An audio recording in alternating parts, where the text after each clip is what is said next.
ওরে চিকন আলী, ওরে কনে গেলি রে? ওরে চিকন আলী, কই রে? কনে গেলি রে? ওরে তাড়াতাড়ি ছাতি নাই, অফিসের সময় হয়ে গেছে, তুই ব্যস্ত চলে আয়।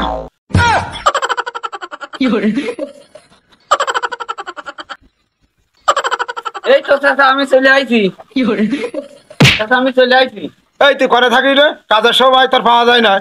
এই তাড়াতাড়ি আছে, ছাতি আর আছে, ফাঁকা নিয়ে আয়। আচ্ছা চাচা যাক।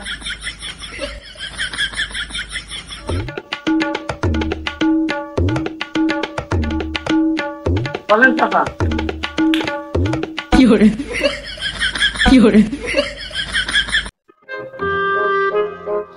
রে ফুল গাছে কি পানি দেয় দিন না নাকি? হ্যাঁ দিত চাচা, সবসময় পানি দিই। এই দিন দিন তুই খাচ্ছিস আর মোটা হয়ে যাচ্ছিস, আমার এই ফুল গাছগুলো তুই যত্ন করিস না কেন?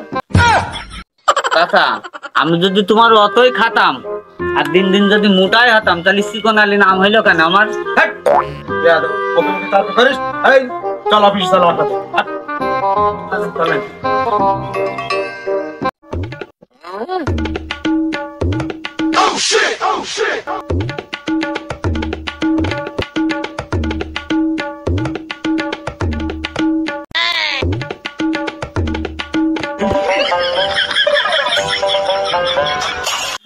না হাতে দেখে চিকন আলু উড়ি আছে, এই ফাঁকে আমার কাজটা সেরে নিতে হবে, এই সুযোগ আর পাওয়া যাবে না। মেম্বার চাচা, মেম্বার চাচা, চাচা ডাক্তার না এই আলছের ঘরে আলছে, ডাকছি কেন? এই চিকন আলী, কি বাসে থাকবেন? আসছিলাম এক শুভ কাজে মেম্বার চাচা নিয়ে, পিছনটা ডাকলি কেন রে? আলসের ঘরে আসছে। ওরে কাজেই ডাকেছি। ওজি চাচা আপনি তো জানেন আমি আলছে আলছে ঠেলায় ওই সেন্টারে গিয়ে আপনার ভোট দেওয়ারও সময় পাইনি আমি। তো ও সমস্যা না, ওই পাস তো করেছেন, মেম্বার তো হয়েছেন, তা আমার যে এখন একটা কাজ করে দিতে হয় মেম্বার সাহেব। এই চিকন আলী, আলছের ঘরে আলছে কি বলছে রে? ওনাকে আমার ভোট দিতে যায়নি, সে কথা আবার বড় গলায় বলছে। মেম্বার চাচা ও ভোট দিইনি, ও আবার বড় গলায় এসে বলছে আমি আলসের ঠেলায় তোমার ভোট দিতে যাইনি, ও আবার তোমার কাছে কিমি চাতিয়ে গেছে। এখন তুমি বোঝো কি করবা, আমি তো আর মেম্বার না। তুই মেম্বার কি করে হবি? মেম্বার তো আমি। এই তোর মেম্বার হওয়ার কি যোগ্যতা আছে? হ্যাঁ না হুজুর আমি তো বলছি নি। এই তুই বলছি না মানে কিরাই করে এই কথা বলিস? ও দুই একবার মুখ ফেটে বেরিয়ে যায়। তোর কান ফাটাই দেবো বেয়াদব। আজকে ওসব কথা বাদ দেন, আলসে ভাইয়ের কথাটা আগে শুনে নেন। এই ভাইস্তে, তুই কি বলছিস এবার বল। চাচা আপনাদের দুজনের জ্ঞান দান শুনতে শুনতে তো আমারই ঘুম লেগে যাচ্ছে। যাই হোক চাচা, মেম্বার আপনার যে কোনো কায়দায় তো হয়েছেন, আমরা বানাইছি, তাহলে আমার একটা কাজ আপনার করে দেওয়াই লাগবে, আমি ও কোনো কথা শুনবো না। ওরে ভাইস্তে, তুই বলবি তো আমার কাজটা কি? বেয়াদব, আমার যারা আছে ভোট দিয়ে পাশ করা হয়েছে তাদের আমি এখনো কিছু দিতে পারলাম না, আর তুই ভোট দিসনি, তোর আগে আমি কাজ করে দেবো। কিছু হবে না, কিছু হবে না, এই যা ঝামেলা করিস না, যা। চাচা ভালোই ভালোই আমার ওই কাজটা করে দাও, আর তোমার তলের খবর বলো, সব আমি জানি, বলো।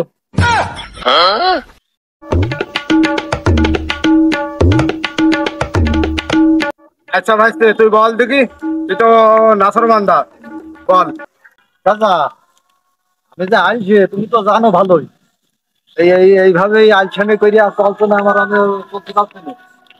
তুমি আমার একটা বেকার ভাতা কাট করে দাও। এই কি কাট করে দেবো, কি কাট করে দেবো বল, ভালো বুঝতে পারিনি, আর একবার বল দিন।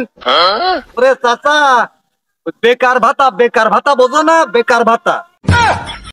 এই চিকন আলী বলছে আমি তো এরাম ভাতা কোনোদিন আমি শুনিনি, আমি শুনেছি প্রতিবন্ধী ভাতা, গর্ভবতী ভাতা, পঙ্গু ভাতা, এই সবগুলো শুনেছি, বলছে কি সন্দিন একটু। আমি তো বেকার ভাতার আমি শুনিনি, এই তুই কি শুনেছি? না মেম্বার সাহেব, আমার বয়সে এরকম ধরনের ভাতার নাম শুনিনি, আজ জীবনে প্রথমই শুনলাম। বেয়াদব, বেকার ভাতা আছে কাঠাই, দেখ তোর কোনো কাঠই হবে না, দেখে সর যা, সর যা। চাচা ভোটের পর পর ওই যে আম বাগানের কাহিনী বলে আমি এখনো ভুলিনি বলো। এ বাবা তুই থাম বাবা থাম। ওরে বাবা রে তুই মস্কারাও বুঝিস না। কাজ হইয়াস, কাজ নাকি হয় না। যা বাবা তুই বাড়ি যা, তুই রিল্যাক্সে বাড়ি চল যা। তুই মনে কর তোর হয়ে গিয়েছে, যা বাড়ি বাবা। যাও আলছে ভাই, যাও যাও।